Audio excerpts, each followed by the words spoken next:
ពេលដែលភ្នែកគេសម្លឹងមកខ្ញុំមានក្តីបារម្ភហើយគ្មានព្រៀមខ្វល់ខ្វាយនៅពេលដែលធ្លាប់តែរស់នៅផ្សេងគ្នាពេលនេះវេលាយើងជួបគ្នាជាមិត្ត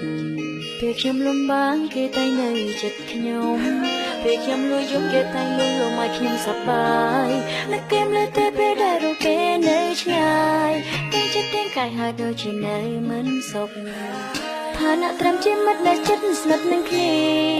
ហាត់ໄວក៏នឹកគ្នាជាមិត្តដល់តែណាមកដល់នឹងគ្នាជារៀងរាល់ថ្ងៃពេលបាត់មួយថ្ងៃដូចជាថប់ដងហើមហើយតែខ្ញុំស្រឡាញ់គេមែនទេខ្ញុំស្រឡាញ់គេមែនទេស្រឡាញ់គេមែនទេជួយប្រាប់ខ្ញុំផងតែក៏សូមមិនខាងគេបីត្រកងស្និទ្ធស្នាលពីយើងបងដូចគូសង្សារបើសិនជាបែបខ្ញុំពិតមែនពីបាសមរកមែនទេព្រោះសង្សារមានថ្ងៃនឹងប្រឆាតែគេកណ្ដោយអារម្មណ៍ខ្ញុំដែរឬយ៉ាងណាមិនដែលអោជាសង្សារគឺមិនមួយដូចឆ្នាំ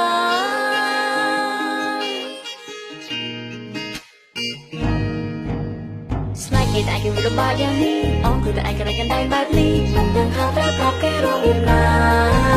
ជីវិតពេលនឹងគ្នាហេតុអ្វីក៏បែររំលួយស្នេហាក៏ព្រមលីខិតលេខសោយនឹងរូបខ្ញុំអ្នកត្រឹមជាមិត្តដែលចិត្តស្និទ្ធនឹងគ្នាហេតុអ្វីក៏នឹកគ្នាជាមិត្តដល់តែណាមកដល់នឹងគ្នាជារៀងរាល់ថ្ងៃពេលបាត់មួយថ្ងៃដូចជាថប់ដងហើមហើយតែខ្ញុំស្រឡាញ់គេមែនទេខ្ញុំស្រឡាញ់គេមែនទេស្រឡាញ់គេមែនទេជួយប្រាប់ខ្ញុំផងតែក៏សូមមិនឲ្យគេបីត្រកងស្និទ្ធស្នាលពីយើងបងដូចគូសង្សារបើសិនជាបែបខ្ញុំពិតមែនពីបាសមរកមែនទេព្រោះសង្សារមានថ្ងៃនឹងប្រឆាតែគេកណ្ដោយអារម្មណ៍ខ្ញុំដែរឬយ៉ាងណាមិនដែលអោជាសង្សារគឺមិនមួយដូចឆ្នាំអោយចិត្តរងពួតមិនដឹងតាំងពីពេលណា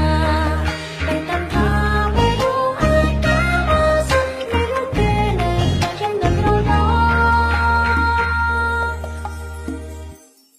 ពេលនេះខ្ញុំស្រឡាញ់គេហើយស្រឡាញ់គេមកតែហើយស្រឡាញ់ហើយនោះចិត្តមិនដូចទេណាទាំងចិត្តទាំងកាយផ្ញើឲ្យបងថែរក្សាពីពេលនេះណាយើងជាមិត្តមួយរយឆ្នាំ